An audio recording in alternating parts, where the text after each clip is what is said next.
What's going on? Welcome back. Welcome back to another episode of Off the Schneid. Big guest tonight, the OG Best Ball Mania finals every single year. Tip the cap.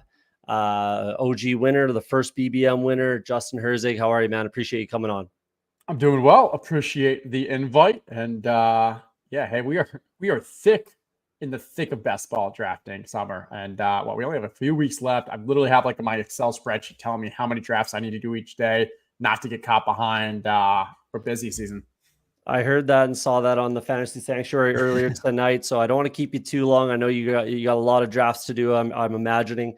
I'm trying to slow down myself, to be honest, getting a little bit deep in the Best Ball Mania. But either way, we're gonna jump into one and get to going. I don't want to take up too much of your time, so let's pop into a draft here. What off the top? What's your favorite spot? What's your favorite draft spot? Well, I did make a bet recently. I don't know if you saw with Davis Maddock, where I was on stream with him, and he was saying that he loves the 4-5 spot. And I'm like, I get it. I still think 1, even though like this is before the Christian McCaffrey injury aspect, I still think like 1.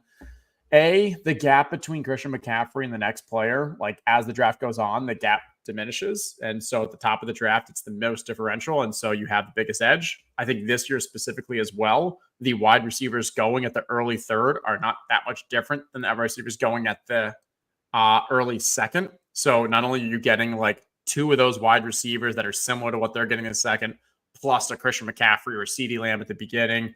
And you can kind of guarantee that you don't get sniped at one of your stacks. So like if you want to go in the turn and grab Mahomes and Rice or Mahomes and Kelsey or Lamar and Andrews, you can guarantee yourself it. So I love 1. That's a bit of a cop out. Honestly, right now, just give me top 9. Just don't give me 10, 11, 12. I feel like there's such a drop off, and both in the 3 rounds as well as the QBs that fall. And turns out, what do we get? Lo and behold, the worst spot, 12. This might work out in our favor with everything that's been going on now, because I don't have a single share in BBM of the Puka Marvin Harrison stack. I got Spike Week pulled up here so you can see my my exposures and everything like that. I have not been drafting Marvin Harrison literally at all in Best Ball Mania. Maybe that's a flaw. Maybe I don't know. I'm living and die by it. But the only time I want it is with Puka. Realistically, I should have taken a little bit more of that and brought it back with Cooper Kupp back when he was going, at the 3-4 turn. That would have been ideal. So I'm definitely kicking myself a little bit for that, but it is what it is. And I do want to get that Puka Marvin Harrison Jr. stack, at least a few, different combinations of that week 17 game stack. So maybe this is the time.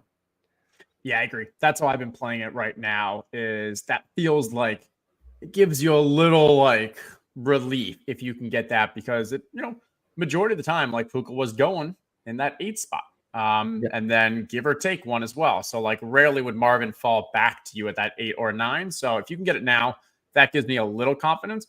The challenge is figuring out like which QB you're going to end up with, because if you miss out on 1 or 2, and depending on who you're drafting, you can very easily just get locked out. Like if you try to go with the Zay Flowers over there, if you try to go with the Houston guys, you miss out on those because they don't fall back to you. Kyler goes to the McBride drafter. So that's just something I've been very conscious of, very particular on. Okay, when I draft this wide receiver, am I giving myself a stack out later?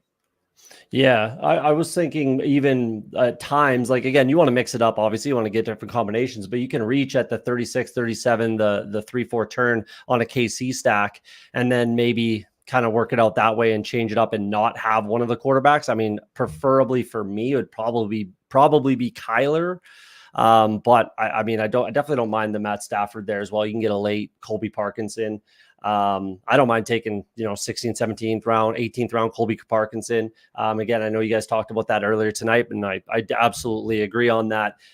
Comes out of the tight end factory of Stanford that doesn't get enough kind of love for being a tight end factory, considering, Iowa's the darling of tight ends, but a lot of good tight ends come out of Stanford. Sorry. So, I don't mind that click. Then there's the Jahmyr Gibbs, Deebo Samuel.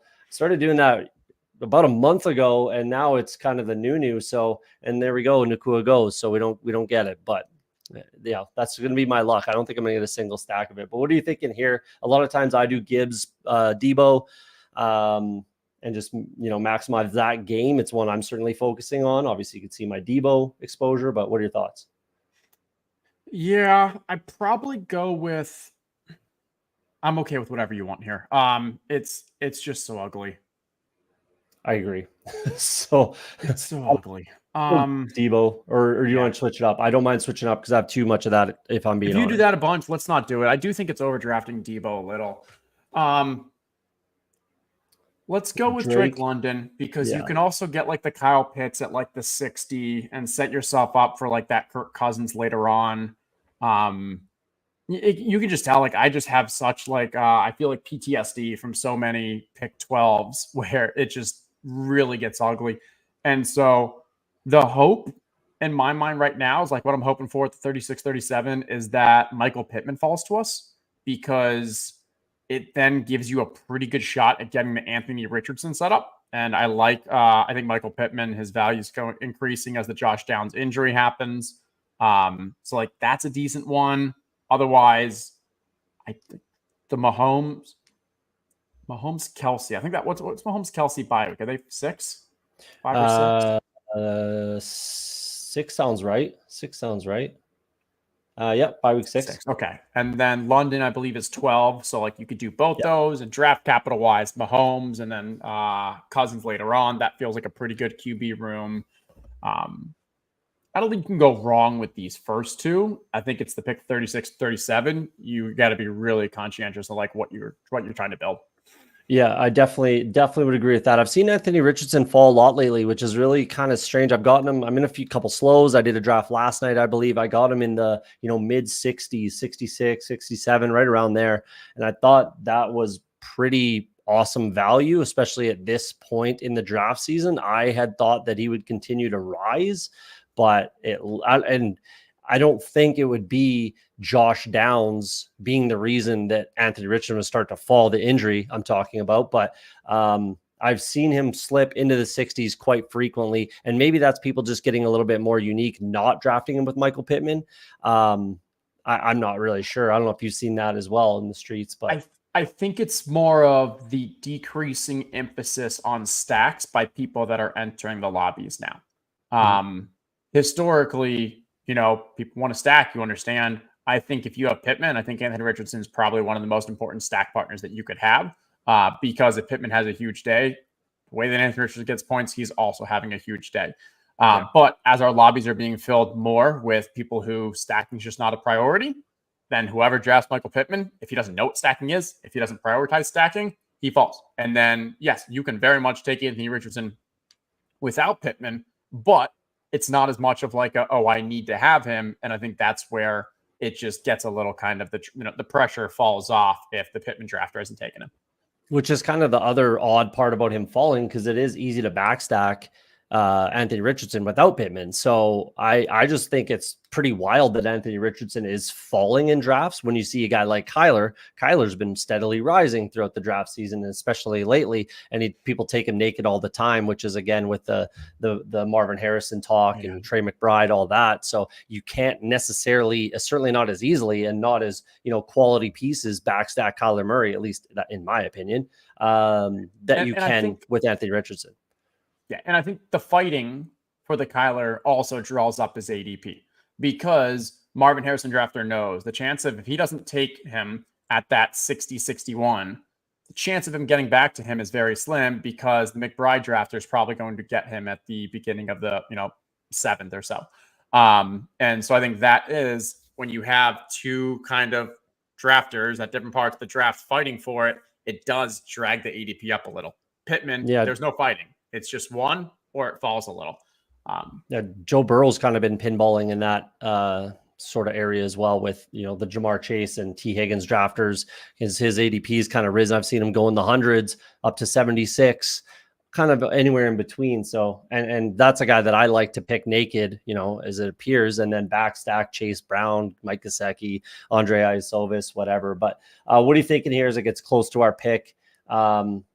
Josh Allen in the late 30s, maybe. I don't know how you feel about that. Sam Laporta with Gibbs. What are you looking at here? Prioritizing probably wide receiver, I would imagine, but it's getting pretty dry. Yeah, so the Laporta Gibbs is I mean, Laporta Gibbs correlation is not bad. The Diggs Flowers is tough because you're basically taking an unstacked one. I'd say let's go with Amari Cooper to begin with, because we know we can grab Deshaun Watson later on. We're not fighting there. The only other alternative would be if you want to go Mahomes Kelsey, but we get behind the 8 ball at wide receiver. Yeah. I'm all right with that. Let's give that a whirl. I'm not a big Kelsey drafter, but let's give it a shot. Because I've been wanting to kind of get a little bit of this. The one thing that the one problem I have with Kansas City in general, I'm not sure how you feel about this, but all 3 of their playoff games, weeks 15, 16, 17, are all played within 10 days of each other. Is that a big concern for you? Is that, especially with a guy like Kelsey, who might not get the amount of, snaps, route participation, all that kind of stuff heading into the real life NFL playoffs, which is, they made no secret about that. That's how they're going to kind of save them. But maybe, hopefully in this build, at least they'll start to ramp them up at that time. But what are your thoughts on the 10 days, especially in chilly Kansas City? Yeah, you definitely don't love it. I mean, we've seen in general Thursday night football games end up lower scoring, which just to show that teams on lower rest, whether they play a slower pace, whether it's just more defensive slog, whatever it is, that's not the best. Would I use that for anything more than a tiebreaker? I don't know. I already have Laporta ahead of Kelsey. I do think that there is a little something to what we saw on the field with Kelsey getting less usage as the, fantasy playoffs were happening. And then we hear Andy Reid specifically saying that, we are more likely to use him on a bit of a snap count or limit his usage as we get into the playoffs because we want him healthy. That concerns me a little. Now, he could, that's baked into his price, I think, as a 4th rounder, but it's an example of why I do have Laporta ahead. That said, we chose this Kelsey Mahomes strategy because, we're playing for playing for that unique build, playing for the upside. So I don't hate taking this kind of difference approach. One thing to consider is if you are going to go with the Mahomes Kelsey, it's probably better to go wide receiver to start the draft. So you don't get, because way behind the 8 ball at the wide receiver position. Yeah, I'll certainly agree with that. We'll see how it works out. I mean, again, they could start to kind of ramp him up. Personally, I've got Dalton Kincaid and Trey McBride ahead of Travis Kelsey this year in my kind of rankings, but obviously there's different pricing there. So especially with the pricing, I have both of those tight ends ahead of Travis Kelsey. Again, you can see or you could have seen by my exposure, 0%. So this is the first share of Travis Kelsey I have, but it also allows, hopefully will probably, as it sits now, Xavier Worthy, maybe an injured Hollywood Brown comes back. And then where do we sit in the 90s? Then, personally, the way I've been looking at a few running back rooms, especially with, what our bring back will be in the Pittsburgh Steelers, I have a lot of Jaylen Warren. Not, a lot of people do. He's the darling of fantasy football, especially 0 RB, hero RB type of builds. But in specific builds, I'm always bringing back Jaylen Warren as the bring back. I'm not bringing back Najee Harris pretty much ever. So my exposure to Najee Harris has kind of dwindled a little bit, but I've been trying to add him in very purposefully where he's not a bring back. He's just a piece, just a running back piece, second running back typically. And there's a couple of rooms like that, but that's one that I'm kind of focusing on is the Pittsburgh Steelers. He's quite obviously the pass catching back. So that's something that I'm doing. I don't know what your thoughts on that. Again, the Detroit Lions are a similar backfield. Washington Commanders, potentially New England Patriots, those sorts of cheap builds. But what are your thoughts on a Jaylen Warren pick in the 80s there in the 9-10 turn? I think that is. Yeah, I've got a bit more. It fits directly with that pick, like 84, 85. I think that's right at Jalen's ADP. I've got a little more Najee on Underdog than Jalen, but on something like DraftKings or PPR format, I've got a lot more Jalen than Najee. However, if I have Mahomes and Kelsey, that means probably a high-scoring game. We probably do want Jalen as that bring back. Yeah. I'll go on there a second. I think Xavier Worthy is the right play here. And I probably wouldn't take Hollywood Brown. I think we're overdrafting him with the injury. I would go just Godwin and Xavier. Yeah, I was thinking of a complete onslaught KC if you wanted to go that route, but I'm happy to avoid it as well. We can do If we didn't have this Hollywood Brown injury, I'd be more willing. But I'm a little concerned with it. There are some reports that like this is something that could linger. So I'm saying like I think I've seen Hollywood Brown fall to like the 80s even. There's a chance he could fall to us even after this. But not something that I want to take at current ADP, which is heavily not accounting for the injury. Yeah, I could definitely get on board with that. What are your thoughts on here's another kind of strategy I've been toiling around with a little bit is kind of those onslaught type of builds, triple stack, maybe even 4 of the same team. So in this case, or sorry, 4 total. So I guess triple stack, obviously double bring back on the same team. You guys built that kind of earlier today with the Fantasy Sanctuary. I think you had 3 and 3 on the New England Giants. And then with my other selections, again, in that build, you guys did stack, but just taking advance rate pieces. So someone like, I guess it would make sense here is maybe like a Jared Goff or even a Brock Purdy, where he's not necessarily stacked, but I'm just looking for that advancement and that solid high floor where basically we're banking on this week 17 game of, let's say we get Jalen Warren and maybe Pat Freiermuth or a late Calvin Austin or something like that. And we've got a double bring back in Pittsburgh. And that's all we're really worried about in week 17. Sure, we're only focusing on one game, but what are your thoughts there? Yeah, the research that we've done in the manifesto shows that the more stacked correlation you can get for your QBs, the better, and especially for this playoff style. If you were doing something like drafters or the marathon where it's more cumulative based, then I think focusing on kind of one team heavily can work. But the way that it's structured with the playoffs where you got to beat 16, you got to beat 16, you got to then play against a 550. Sure, in week 17, you can be kind of saying I'm putting all my eggs in one basket because I'm investing such high capital with Mahomes and Kelsey and so forth. But in those other weeks, you kind of actually want your other stack to go off because ideally you want to get to the finals and the Chiefs be a bit of a more unique piece. But if you had the Chiefs and they went off in week 15, off in week 16, and now you've got them and you're counting on them in week 17, well, now you're heavily, got all your eggs in one basket, and it's a basket that everyone else also has. You're not even getting uniqueness. So I think that's where like there is a lot of value for getting multiple kind of options, multiple kind of opportunities in those playoffs to hit, not only from uniqueness, but also just giving that optionality. Yeah, especially I guess if you're taking a unique Travis Kelce, Mahomes, that's got to be relatively, obviously, especially at this at these selections, at the turn here. I've seen a few people do it. I haven't yet to do it, obviously. And then you get the third piece there and then see what you do for bringbacks. But yeah, it's definitely hopefully a little bit unique. And then what would be your thoughts? Obviously, you guys did a similar thing with Jalen McMillan earlier. But what are your thoughts on the Carolina pieces on a bringback? Are you drafting any Jonathan Mingo? No Mingo. I actually end up getting a little Thielen just because it feels like he falls so far. I'm perfectly fine grabbing Deontay Johnson and the part of the draft where he goes. I've slowed down on Jonathan Brooks a little with this, kind of injury updates, but I'm still willing to mix him in with the right running back room.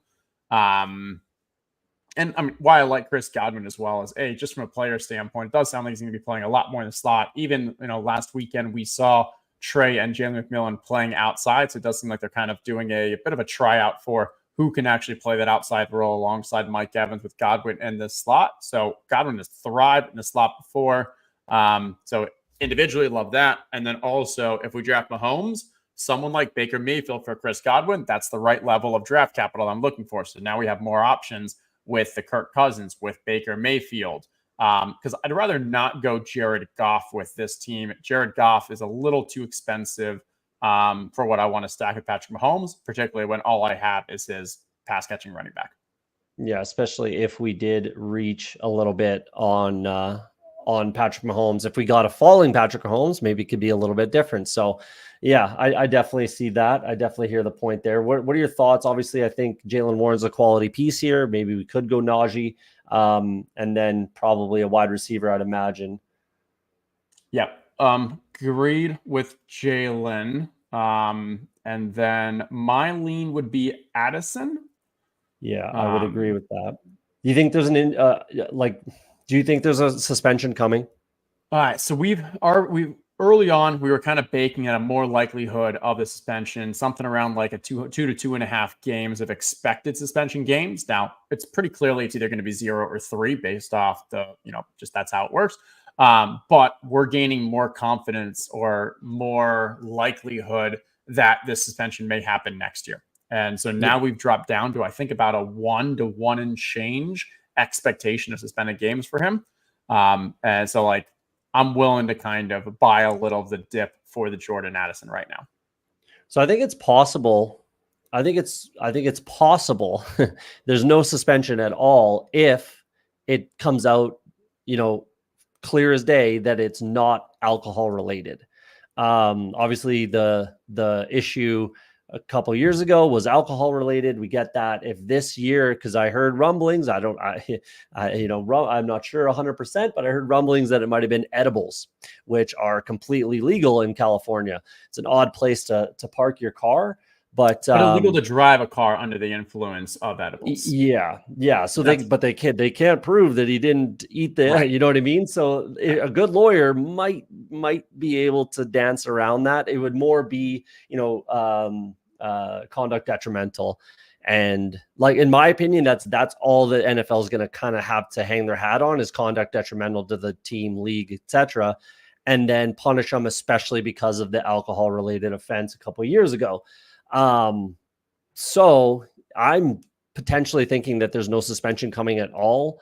We'll see, but I've been trying to, eat up a little bit more value here as he's fallen. He was going in the 60s, something like that. This is about a 20 pick ADP fall since that news came out. So I've been, kind of quietly trying to scoop up as much as I can lately. Given the fact that, I think it's entirely on the table possible that there's no suspension at all. And if there is, I think it's going to be, like you said, maybe 1 to 3 games, hopefully coming in the middle of the season, if it does, or next year. Right. And that's where I think we haven't accounted too much for that. It just could be no suspension at all. I think we're still expecting one, but there's an increased likelihood that it would come in the future season. Yeah, much like potentially and most likely the Rashid Rice situation as well. I think that is a little more, I don't want to say, guaranteed, but I feel like that's a little more likely that the suspension does get pushed to next season because of the legalities, a la Alvin Kamara. But I do think the likelihood of Jordan Addison getting suspended would be this season, but we'll see. We'll see how upset the league is with his actions. Again, it's an odd place to park your car, but I agree. Yeah, and so I'm seeing the comment in chat a little while back about the Gibbs injury, and I'm looking at our Slack, and apparently Jahmyr Gibbs being evaluated for leg injury after today's practice. So not seeing anything else other than evaluated for leg injury. Not the most fun thing. Yeah, I didn't see anything come up on my radar, if I'm being honest. So that's a little slipping in my old age, must be. But rough day for injuries at Lions practice. Yeah, while we've been talking. Awesome. Yeah. That's good to know. I was going to ask about, slow drafts. I don't love being in slow draft hell.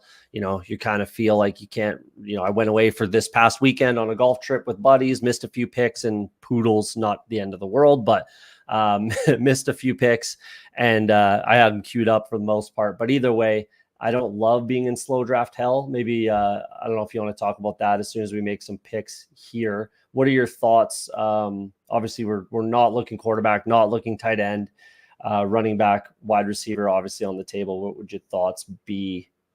Yeah, I draft a lot of running backs in this area. I think these are the ambiguous backfields that you want to target. So I'd be pretty happy leaving these 2 picks with another 2 running backs. The wide receivers just all feel like a bit of a stretch and not great stack partners. Would you want to avoid bye weeks to open the door to keep? We could stop at 4 potentially with the capital we spent. Maybe. Yeah, so I like Pollard a lot. I'd probably put Pollard near the top of this list. And even though you have that bye week, but I think it's okay. I think we'll probably still end up doing 5 running backs here. We can grab one late. Yeah. What are your thoughts with Brian Robinson? Look good in the preseason there. Play, stacks up week 17. My concern with Brian Robinson is it looked like Austin Eckler is going to have the 3rd down role, and they're going to split the red zone. And if that's the case, like that really hurts his kind of role. I'd say Devin Singletary would be my play here, especially if we now have maybe a Gibbs injury situation. Getting that an early strong start from Devin Singletary before someone like Tyrone Tracy eats into the work field might be helpful. But yeah, the Brian Robinson, it's tough. It's tough because we wanted him. He's a great runner. He was able to kind of come back so quickly, push Antonio Gibson to the side, a lot to like around it. But Austin Eckler has been a fantastic goal line back for the Chargers for the last 2 years before. And so if they actually use him around the goal line and he's getting the 3rd down work, the 3rd down and the 2nd and long work, that's pretty bad for Brian Robinson. That scares me a little. Yeah, I think it will come down to, in that backfield, it will come down to who gets the goal line carries. Cliff Kingsbury's been, everybody sees, thinks about air raid and the Oklahoma offense and everything like that. But the running backs have actually been super, super productive, especially in the red zone, especially inside the 5 in his offense. So, if that is Austin Eckler, that's especially at where his ADP is at right now. That's another one where I'm kind of looking at where for a bring back, I do a lot of, what I do typically is I focus on a lot of games, week 17 games. What games do I want pieces of? Do I want to just maximize stacks? Do I see a lot of points? And Atlanta and Washington is one of them. So that would potentially be, my bring back if I'm going, Drake London and Pitts with Kirk Cousins, and then bring it back with maybe an Eckler and Dotson, whatever. So yeah, that's kind of another thing that I've been doing, going along with the Jaylen Warren talk. The Washington Commanders backfield would be another one of those that I'm looking at, the pass catching back versus the volume rumbler, that sort of a thing. But did you watch the Giants game in the preseason there? What were your thoughts of the running backs with Tyrone Tracy and Eric Gray? I have some pretty heavy Eric Gray bags that I'm trying to lighten up. He had a great game. I was very confident early, obviously too confident early that Eric Gray was going to be that number 2 back. Still on the table. It's definitely still on the table. I wouldn't say it's completely dead bags over there, or he had a great game, obviously, but he came in as the 3rd running back, in theory, with Devin Singletary not playing. But my what I'm convincing myself of is that, Tyrone Tracy did have a couple little blunders, little bobbles. Obviously, it was his first game. It was a preseason game. Probably nothing to worry about, I'm sure. But I'm trying to convince myself that, those might hurt him a little bit, with a huge game by Eric Gray, though. So. Yeah. What we were hearing from camp prior to the game is that they really do like Tyrone Tracy, and that he's pretty much solidified that number 2 job. Then the usage on the field with when they're getting their use kind of lines up with that. Yes, Eric Gray had a huge game, but historically, coaches don't really, put too much weight into running backs having breakaway runs in 3rd, 4th quarters against kind of 3rd, 4th quarter talent on the other side as well. Now, if you end up getting fumbling issues, like that's one of those things that seems like, hey, you can ride the bench. But I'm thinking everything we're hearing, they've seen enough out of practice out of Tracy. And to be honest, like if Singletary got hurt, I could see Eric Gray taking a large role. But it feels like Tracy has the actual possibility to have a weekly role as the pass catcher, was the wide receiver in college, and can get on the field immediately, which is really the better complement that they're looking for Singletary. What happens when Singletary goes down? I think that's kind of interesting. And that's probably where I'd say like Eric Gray still has an out. But if I'm betting, like, I'd much rather have Tyrone Tracy because he can actually play when Singletary's healthy. And if Singletary gets hurt, there's a chance Eric Gray there's a chance Tracy just about becomes a workhorse too. Yeah. What are your Love thoughts Judy. here? Yeah. We No have concerns about him it returns helps to practice. us up. Oh, wait, never mind. We didn't grab Amari Cooper, so we don't have to do that one. No. I was thinking for John Deshaun Dotson Watson. For a little correlation. Definitely need some wide receivers, obviously. I like Jahan Dotson. I like Mike Williams too. Downs, Mike Williams. Have not clicked Mike Williams' name, period. No, this entire draft season. So let's get a share. There's a lot of guys I have not clicked, especially in BBM. We have 3 of them on this team. So let's go. There you go. This is why we draft with other people. Yeah. Okay. So let me go through each of those. So Jahan Dotson, really positive last week with him playing out of the slot. If he has that role, that's going to be a much valuable role than him having to try to win on the outside. However, they did just come out in the one of the interviews they did yesterday or today, saying that the plans are to kind of work the wide receivers and see who thrives in what role. So maybe this is like more of a test for him, and we'll see whether or not they liked how Dotson performed in the slot, or maybe next week we'll see more of McCaffrey in the slot to see how it goes. I'm not sure, but either way, but sample size, that one game was very promising for Dotson. For Mike Williams, it is very clear that he's going to be the number 2 wide receiver in that offense. Like, Malachi Corley hasn't done enough, and the way that they're using Malachi Corley looks more like he's going to be a bit of a gadget player. Almost like a Deebo Samuel light is the comp, but not going to be threatening for 2 wide receiver sets against Mike Williams and Garrett Wilson. Then from an injury standpoint, they say they're going to put him on the Breece Hall path, which means, hey, starting at the beginning of the season, but maybe a little lighter on the workload. I don't think that's a problem at all. And if anything, might be better for his long-term outlook. And if we, look at if you look at kind of the sports books from a projection standpoint, from over-unders and like season stuff, I think Mike Williams is probably just a little undervalued by our community as just the old, boring guy attached to a slow Aaron Rodgers offense. And the last is Aaron Rodgers can be a backstack for us that probably would be available at our next pick. So I like that when we need a QB2. Yeah, I figured that's just keeping options open, and I like to obviously do that a ton myself. It's a great way to just leave yourself options, especially when you're at the turn and there's 22 picks, between picks for you. I thought the biggest kind of sign for Jahan Dotson, and I hope Jahan Dotson does play in the slot. He was great at Penn State in the slot, so I hope he does end up in that role. But I also do think that is where, Luke McCaffrey is most suited, would be in the slot. So we'll kind of see how that kind of shakes out. But that big Dyami Brown play on the outside, I think that could earn him obviously some snaps in, as an outside player. So 3 wide receiver sets. Obviously you got Terry McLaurin, and then maybe potentially Dyami Brown on the outside with Jahan Dotson in the slot. We'll see. Obviously there's tons of football, there's tons of preseason, there's tons of practice, and everything like that to kind of shake out. But obviously he's getting a little bit of positive buzz right now, Dyami Brown. And I absolutely really, really hope that Jahan Dotson does end up playing in the slot personally. So we'll see how that does shake out. But I thought that was encouraging, I guess, both for Dyami Brown's potential to make the team and have some sort of a role. Not that I'm drafting Dyami Brown by any means, but I do like the kind of potential of Dotson in the slot in that offense. I'm very, very, very high on the Washington Commanders offense this year personally. Nice. Yeah, especially I do agree with you.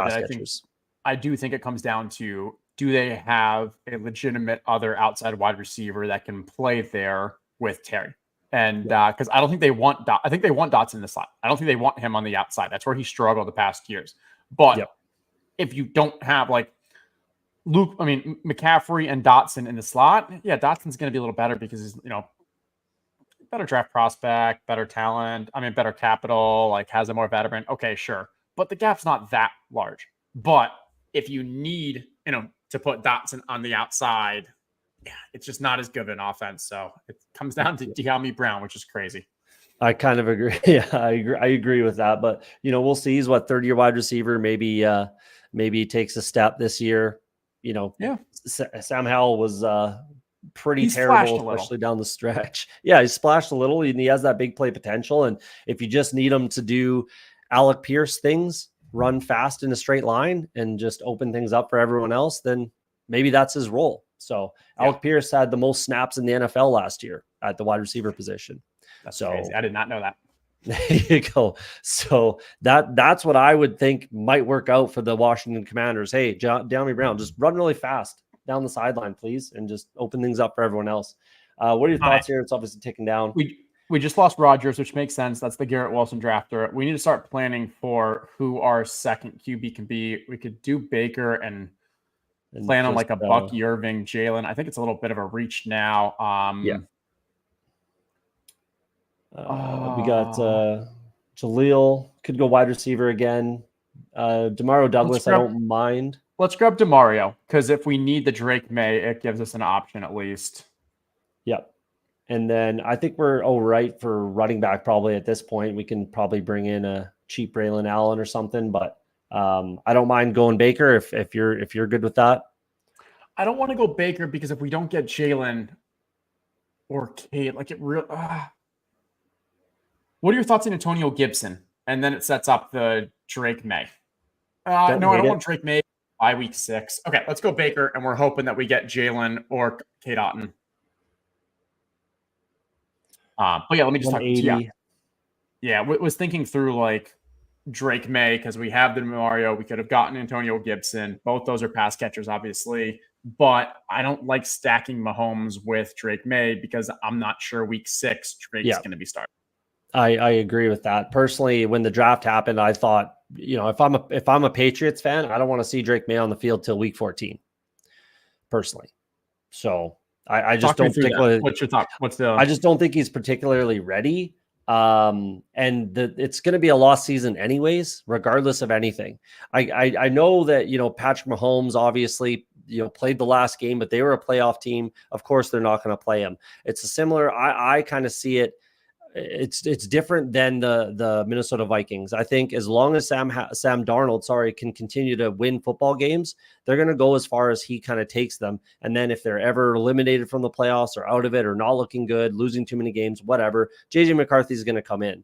With the Patriots, I don't think you're playing for this year whatsoever. So go ahead and punt this season. Have Jacoby Brissett in there. Drake May just learns, does well in practice. The thing is with a setup that they have in New England, I think that you can still give Drake May like 50% of the first team reps in practice. With a guy like Jacoby Brissett, I don't think he's going to need, you don't have to focus on him because they're not going to win games regardless of anything. I guess their defense is pretty good and they will steal some games. Absolutely. But I really don't think the Patriots are a playoff team. So for me, I would just push it as late as I can, get them a few games at the end of the season, call it, 6 to 8 games at the end of the season and see what you have. Obviously, you have to see what you have in Drake May this season for sure. But I just don't think it makes any sense to trot him out there when he's not ready, if he's not ready. I'm not at practice. I'm not a coach. There's better football minds than me. That's for damn sure. But from what I think and from what I saw from tape in college, I don't particularly think that he's necessarily NFL ready. So we'll see. Maybe in a preseason game, he proves me wrong, but that's kind of my thought process on Drake May and what I would do if I were calling the shots as an outsider looking in. All right. I want to throw some Tampa Bucks in the queue just so we keep an eye on. Jalen just goes right there. Okay. That hurts. Kate Otten would be ideal for sure. That'd be a great one. What about Bucky Irving? Bucky for sure I would be okay with. I think he went. He already went. Okay. All right. Yeah. So it's down to Cade. Basically down to Kate Otten. It's not the end of the world if we're just Chris Godwin. Hopefully that's the high volume target anyways in that offense. Yeah. So yeah, I'm not going to lie. I actually forgot we drafted Chris Godwin. So even if we don't get it, that's perfectly fine. I was thinking we were taking a Baker with the hopes of the others. No, a little hoping for a second back stack, which would be nice, especially with Kate Otten. He's getting some buzz right now, Kate Otten. So I was drafting, starting to pick up some shares, 14% right now. I think she's Dalton Schultz, but a little cheaper. bunch cheaper. Yeah, the addition of Jalen McMillan scares me a little. It seems like last year his volume was heavily dependent upon the lack of a real third wide receiver, so a third target. I guess you had Rashad White, but as a wide receiver tight end. So I think this team will be better with K-Dot not getting a large amount of volume, because that means that Jalen kind of has played a legitimate role, but he is still a rookie. And so that's still kind of wish casting. I think K-Dot is still going to be substantial volume. And the amount of snaps he played, the amount of targets, like routes run that last year, like all those stats are just insane. So that can come back to earth some, and he can still be a viable fantasy asset where he's being drafted so late. Especially in the playoffs, the real life playoffs. I think he caught a touchdown in both games. I believe they played 2 games. So that's encouraging. The interesting thing for me about all the Bucs players, the entire team, is the offensive coordinator change. I was a big fan of Dave Canales, and I do like some Carolina pieces, namely Chuba Hubbard, but it'll be interesting. Obviously, probably a lot more 3 wide receiver sets coming from the Rams, which are number one, almost 100% 3 wide receiver sets. Also, he didn't have a crazy amount of success, if I'm being honest, Liam Cohen, as a play caller in Kentucky.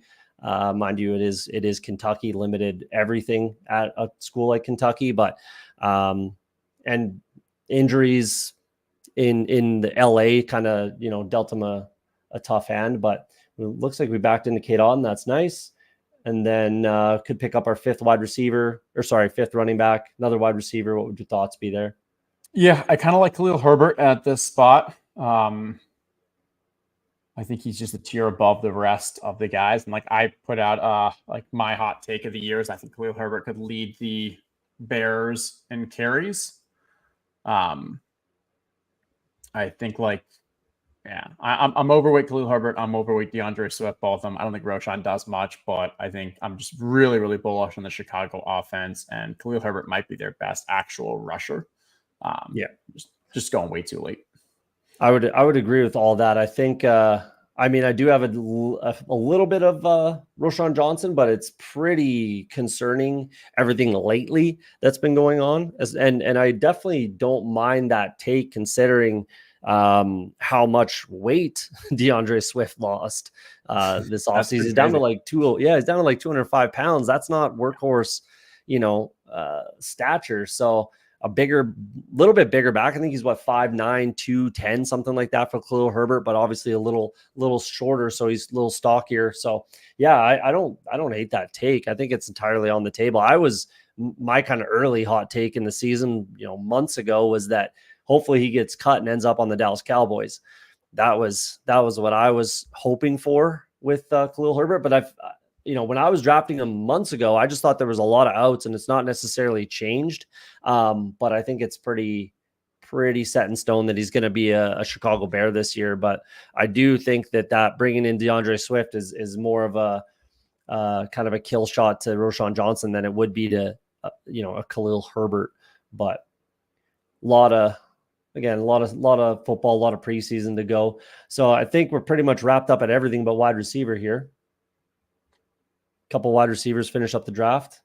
It's a 2.592 elite QB, elite tight end, Gibbs, Warren, Pollard, Singletary, Khalil. Yeah, I'm good with that 5. So now it's just finding some more upside at wide receiver. No one with the Chiefs, no one with Tampa. Not really much bringbacks either. So it's kind of just either mini stacks or best available players. I don't mind Calvin Austin the third right now, especially double bring back Pittsburgh. I've been drafting him. I think I'm at 8% right now, which is quite a bit above the field considering he's a 18th round pick. But he's getting a lot of buzz. He looked good in the preseason game. Obviously, it's probably a lot of 12 personnel, not a lot of 3 wide receiver sets. He's probably battling Roman Wilson for that slot receiver role. So I don't know if that makes sense with this build or not, but that's it's an option, I suppose. But thought I'd throw that out there. I haven't taken any of him. I'm a little concerned that might be one of those cases where little hot buzz early on, but it's more of, I don't know, smoke than anything else. Team's just not going to throw that much. Like just going to be such a run heavy team. If we ended up like, I think he's one of the guys where if I had Russell Wilson or Justin Fields, I'd be more willing to kind of make that bet. But in my mind, it's a little thin for just a only week 17 bring back hopes. And we already have the Jalen, so I'm content with that. But the other thing is, it's all right now just about like, who do you like? And he's a guy who is not being drafted. So uniqueness angle I like. It's just not someone I've been targeting. So you kind of just go ahead and look like, any Johnny Wilson love, Malik Washington. I got some bags. I like Malik. Jordan Whittington might be a click now. Whittington I'll take with Stafford, probably not by himself. Malik Washington, I don't mind. Last weekend, Dolphins played over 90% of their snaps in 3 wide receiver set compared to being like bottom 5 in the league the year before.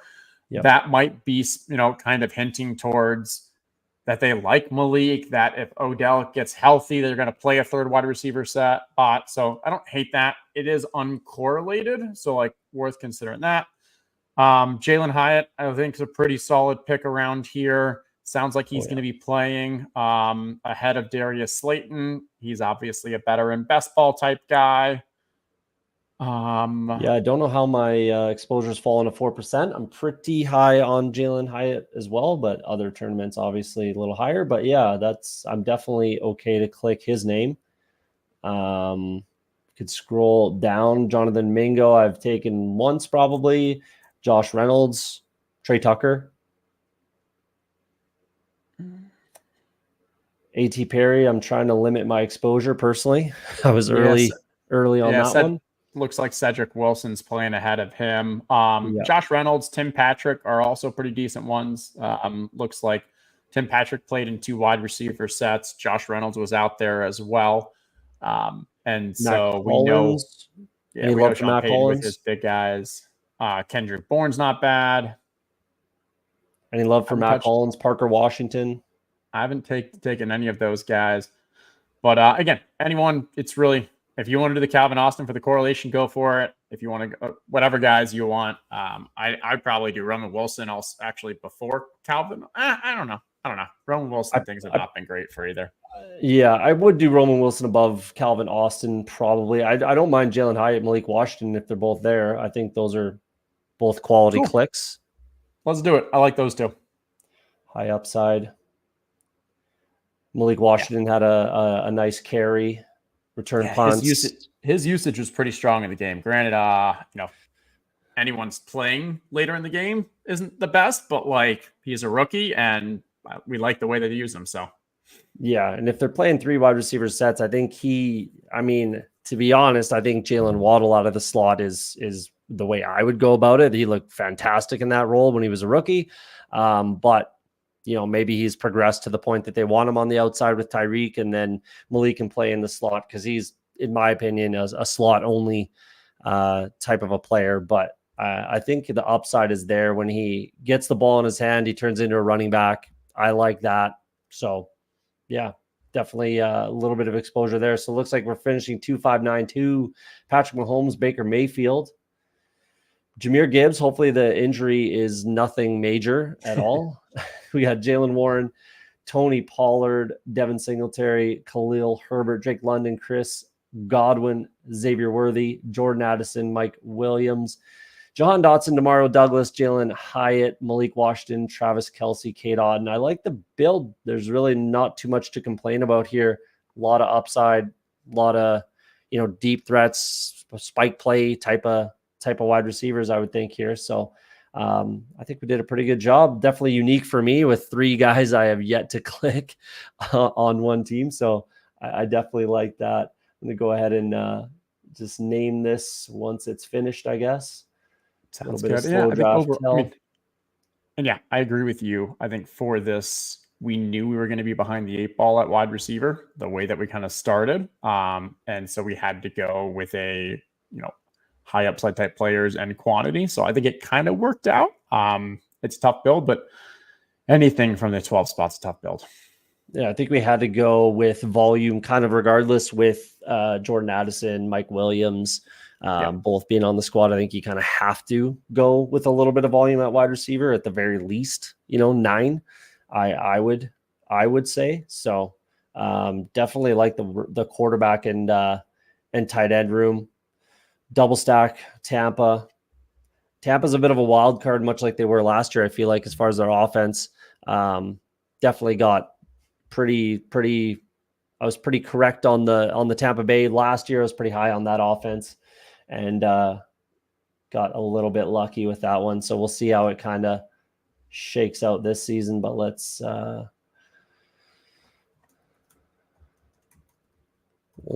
name this guy right here. Yeah, I need to get back to naming my Best Ball Mania teams, but fell off after about 50. So there we go. Where are you at in Best Ball Mania season? How many drafts are you in? We're what, 60 something percent, 65, 67 almost percent through it. I am 86 through, and almost all of those came in the past 2 or so weeks. End of July, last week, so I guess 2.5 weeks. Last week of July is when I really started loading up in the BBM. This type of year where I specifically like to be drafting these bigger contests. I think, at least for the way that I draft, and just kind of being in the weeds for the most part with everything going on with the camp, the notes, the games, and everything, I think I have a little bit of an edge in that. So that's where I really try to hammer it. But it's going to be a fun next few weeks, and I appreciate the invite. I appreciate you bringing me on. This is a fun draft. Yeah, absolutely. I wish I had a few more bullets to BBM myself, but I got a little froggy a little early. I thought the draft rooms were potentially soft, so I kind of leaned into that, but here we are. It is what it is. That's why you have 2 big of Eric Ray bags at this point in the draft season, but it is what it is. Justin Herzig, appreciate you coming on, man. I really do, taking the time out for a tiny channel like mine. Appreciate it, and good luck to you this year. Hopefully you make the BBM finals again, and bink a big one, and hopefully this is the one. Cheers, I appreciate it. Yeah, and best of luck to you as well, and all your followers and supporters. And hey, let's keep an eye on that team, and hopefully we can get to the finals. Will do. Appreciate it. So I'll be live a little later this week, guys. Come check it out. Hit that like and subscribe button as always. And like I always say on Off the Schneid, if you're afraid to be wrong, you'll never be right. Hopefully tonight, Justin and I were right. We'll see you on the next stream. Have a good one, guys.